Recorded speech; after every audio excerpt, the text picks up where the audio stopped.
everybody, I'm Tom Vasel, and welcome to 5 quick reviews of little games here for the most part.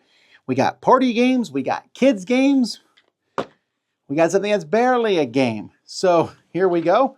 We'll take a look at them. Let's get started. What the bug?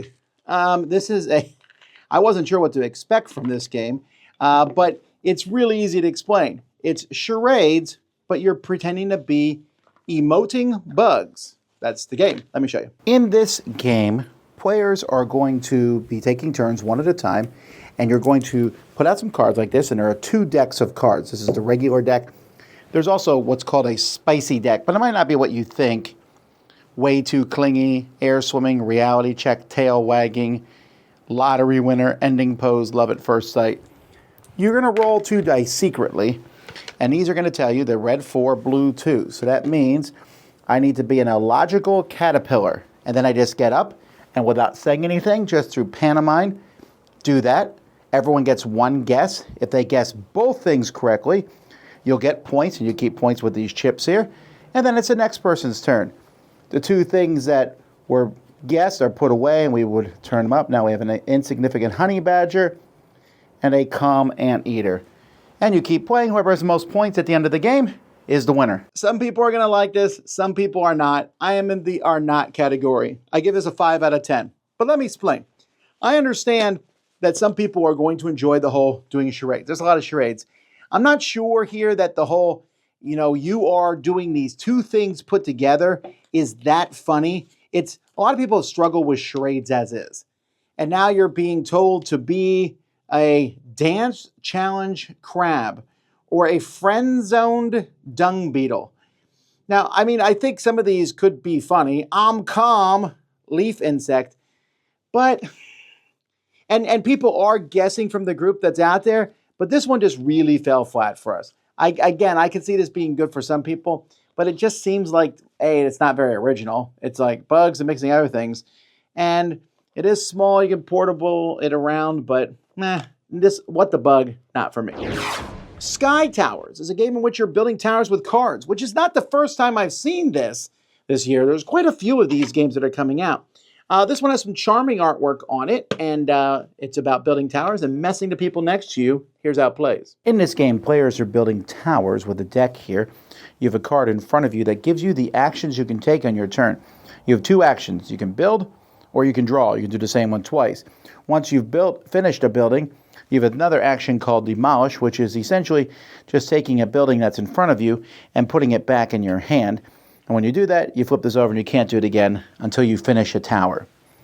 So what players are doing when they build is they're going to build a tower in front of them. Now, when you build a tower in front of you, the rules are you cannot put down a card that is the top card of the tower closest to you.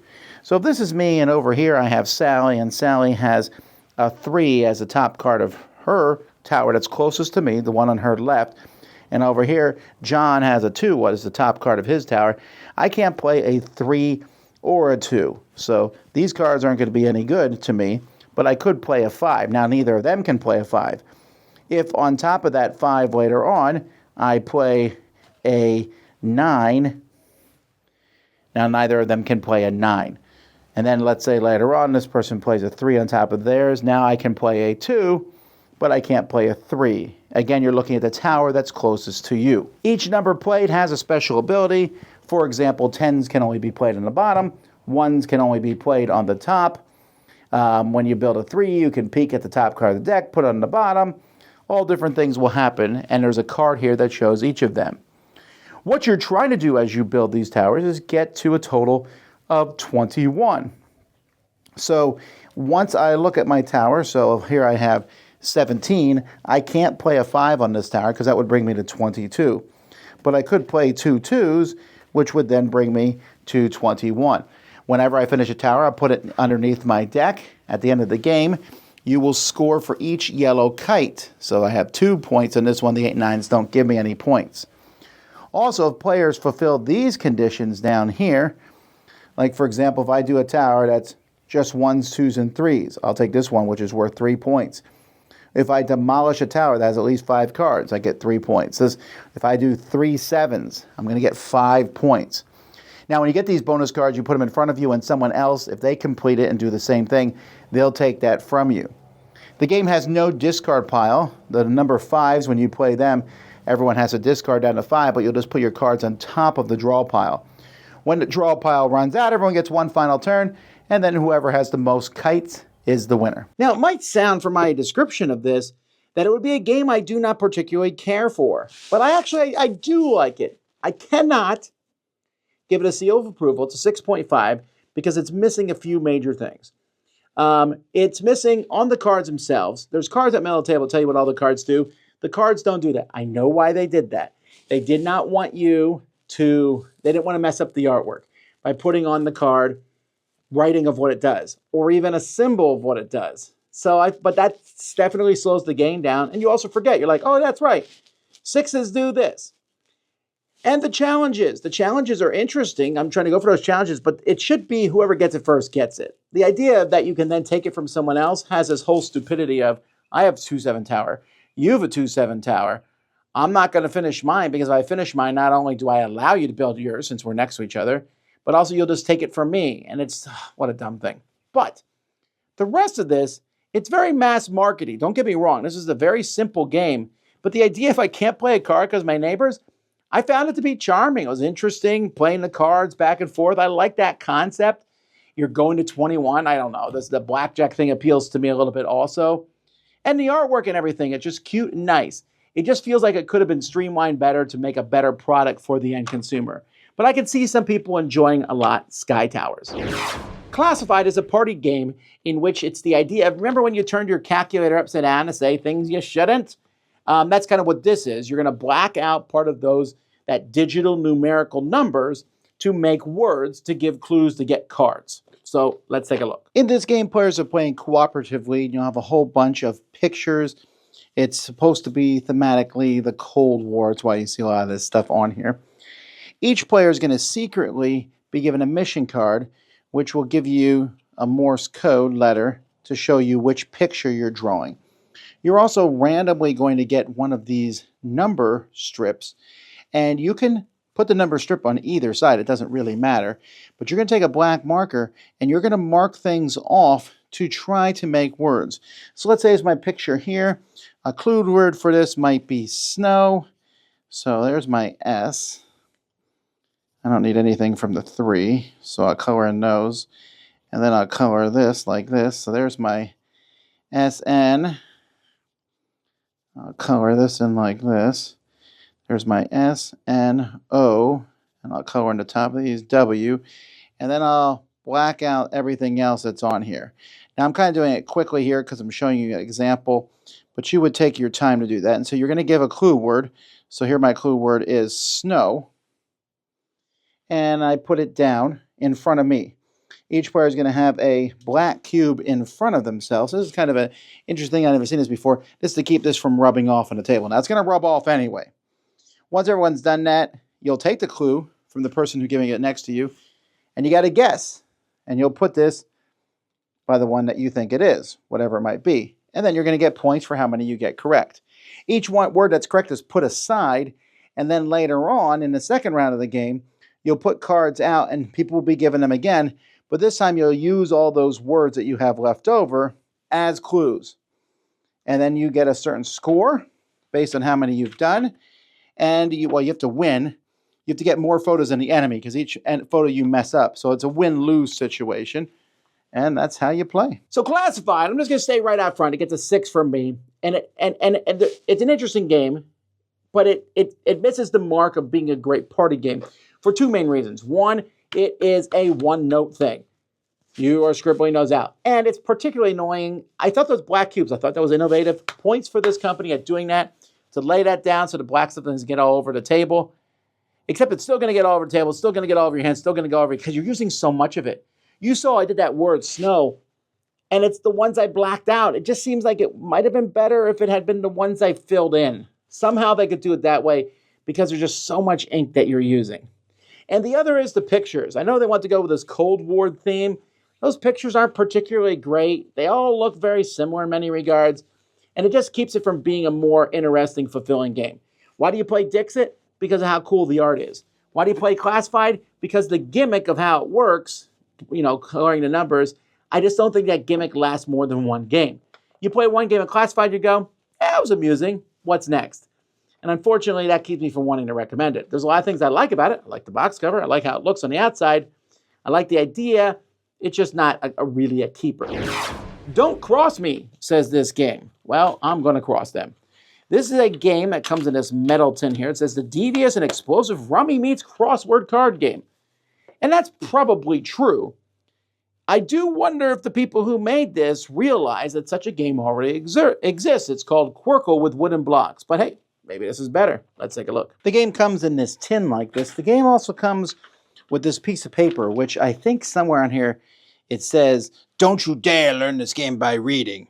And I agree with that, because there's not enough information on here how to play. They spend a lot of time telling you what a cross is, but they don't tell you actually how to play. And if you go watch the video, also not a complete playthrough. But this is what I gather. On your turn, you're trying to play cards from your hand. You have a hand of cards. And you want to play a run of cards to get rid of them. And if you can't, then you draw a card like Uno. But if you cross someone else's run of cards, so let's say, for example, I do this, 777, which I think is a legal move, not 100% sure.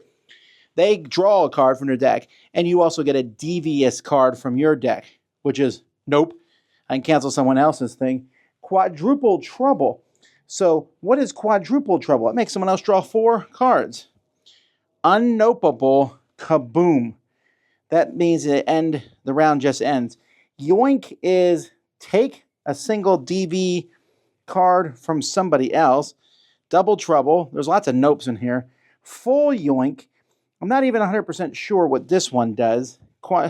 Chameleon. It's a wild player card. So they do have a player aid in here to tell you what all these cards do. And there's the Blood Feud expansion. So, anywho, yeah. So the first person to get rid of all their cards is the winner, as is every other player in the world who is not playing this game. This is trash, this game. I mean, first of all, just not explaining the game step by step to people is insanity. And then just the game is like, hey, guess what? We're a cheeky game. I get you're cheeky. But when the card just says a word on it, these devious cards, which are terrible anyway, but this whole chameleon, what is that? Oh, it's a wild card. Yoink. I steal something from someone else. What are we, 5? I don't like how it looks. I also don't like how it plays. You're just collecting cards so you can play stuff. It's essentially Uno Rummy. They call it Rummy Meets Crossword. That's not really what it is. It's Uno Rummy with this little crossword board out there. But again, I present to you, look it up, Quirkle, Qwirkle. It is a fantastic game, still in print, does this almost exact same thing, and does it with class and looks good. This is a classless game, honestly. It doesn't explain the game very well. It's not very interesting to play. You play some cards or you can't, and then you draw a card, and then you draw a card, and then you draw a card. Now I can play some cards. Then I play a take that card. You play a nope. We go ha, ha, ha, ha, and we move on. And then it's all in this really not very good pencil case or whatever this is. Not a very good game at all. 2 out of 10. Don't like it. Eppi, the part 1, Call from Outer Space. This is an interactive adventure game for the entire family. This is a game where you're going to go through and go back through page to page to page, trying to figure out, it's kind of like a point-and-click adventure. Now, this is not the first one of these games that's ever been made from Lookout Games. They made a series for adults about breaking out of a prison. This one here is a ghost who is haunting a family in a, Casper the Friendly Ghost sort of vibe. Let me show you how it plays, and I'll be back. So players are playing through this book. In the front here are spots where cards are held and other things. At the beginning, you have the rules, and you'll notice that some of the things, and a lot of things in this book, require to use this thing you used to get out of a cereal box to read words on it. And so there's going to be a lot of that in this book, and it explains how to play, gives you a bit of prologue, and meets who you are, which is a ghost. Now, this is most of what the game's going to look like. It's going to have this sort of interaction that you're going to be moving around and talking to different people. And what you'll do is you'll have cards. So you'll start with a card. you'll put this card up next to some of these letters here, and you look at the top arrow here, which is J1, and the bottom arrow, which says W6. I then go over here. Is J1W6? Yes, it is. And then I go there and I can read that. If it's not there, I can't put that combo together. And you'll find all sorts of various items and things that you can do. And in fact, you can put various items together over the course of the game and try to see if that works. And for that, the game comes with this extra thing, and that's for if you find items and put them together. The game also has a map of the house. And you're just going to keep going forward and forward. Occasionally, the game will have you go and talk to somebody, and it will show you a whole conversation. Here he's talking to Grandma. Here he's talking to Benji. But other than that, you're going to go from room to room. Now, occasionally, something will permanently change. The game comes with stickers that will go on a spot. And in fact, just to show you how it works, there's a sticker on this board, which you can't see because I'm that good. And then the sticker, they can be removed, but see, it's already sticking to its page. You can put it back on the card, although it's not easy. So it is kind of if you're going to use these stickers, it is sort of a one-use game. As you can see, it's already curling up, and that's me using that sticker one time. You'll go from room to room. You see this goes to room 5. So then I would go over here to page 5. Oh, I'm in the bathroom now. And I can deal with different things here. And as you get more items, you'll come back. And eventually, you'll finish the story, which you will then find out is part 1. There's also a whole help section in here. If you get stuck, you're going to see how far along in this game you are. And the way you can tell is if you're far along in this game is, at different various points, it will tell you to check off something on here. And in fact, if you check off all of these, you get to something else. You'll find out what it is. But if you check off E3, later on it will say, you might get to a spot and it'll say, if you have E3, do this. If you don't, do this. And then if you don't have a certain letter, like, oh, I'm missing E6, then I read 19. And this will give you some help, and it will tell you some tips and then give you an exact solution. So you should never be completely stuck. And you just play until you get to the solution, and that's how you play. I'm giving Eppi a 7, but I want to give that with some caveats. First of all, the sticker thing is a really bad idea. Now you notice when I put mine, I said it's the first time. That's because what we did when we played, I had already heard about the sticker thing from my co-host from the podcast, Eric Summer. So we did not stick them on completely. We just put the stickers in the pages. Now they slid out and everything, but it was a little janky in how it worked, but it worked. So I don't love the stickers. The other thing I don't love, I think, is the story, and I think that's because it was translated and from another language. And I'm just guessing here. There's some wonkiness to the story. There's things and phrases that they say sometimes. I'm like, is this for kids? It doesn't feel, it's just a weird turn of pace. Now, that's all minor. The rest of it makes sense. The help system is good. I'm glad it's there because we used it several times. But we got through most of this. Me and my son, through the course of, 4 days, we played through this whole thing. And he was very excited to get it out, to play it, to put things together. You know, the game does that thing that point-and-click adventures do where they're like, here's something that you get at the beginning of the adventure. You ain't going to use that for a while. And every time he'd be like, when are we going to use this? When are we going to use this? So that when you do use it, you're like, yes. There's not very many red herrings in this one as opposed to the last book that this company did. There are some, though, and it was a little weird to explain that to my son. Didn't quite grasp the concept of red herrings. Like, they just put that in the game to be funny, but it's not funny. Yeah, I get it. But the story itself, it's charming. Like I said, there's a little bit of wonkiness, I think, probably for translation issues. But the puzzles themselves aren't particularly difficult. It follows a fairly reasonable thing. This family lives in a nice big house and has access to a lot of electronics. But it's also part 1 of a story. So while it ends with okay, great, we finished this storyline, there's definitely we're going to do more. I would love to see this company for once to do one of these that's just a one and done. Because then I could sell them, to people more easily. Like, hey, get this. This one's fine. but there's going to be another part of a story, and I bet there's going to be a 3-part story to this. It says 5 to 8 hours on here, which I think is legit. Me and my son probably spent around that much time in there. So if you want kind of an escape room game, just realize because of those stickers, it's not going to be particularly something that you can sell to somebody else. I don't have a good option to fix those stickers. In the original game, they were just cards, and they slid off the page, like I said. You could put pouches on the page, I suppose, to put the cards in. There's no real good solution, but unfortunately, that does mean you're going to just play it once. But it is a really great experience, too. So there's a lot of different things in here. Hopefully by now you know if you're interested or not. That's Eppi. There you go, folks. Eppi is the best game in this bunch, although Sky Towers and Classified I think you would find amusing to some degree. And What the Bug, if you like charades, maybe that's worth your while also. So there you go. 5 short games. Thanks for watching. I'm Tom Vasel. We'll see you next time on the Dice Tower.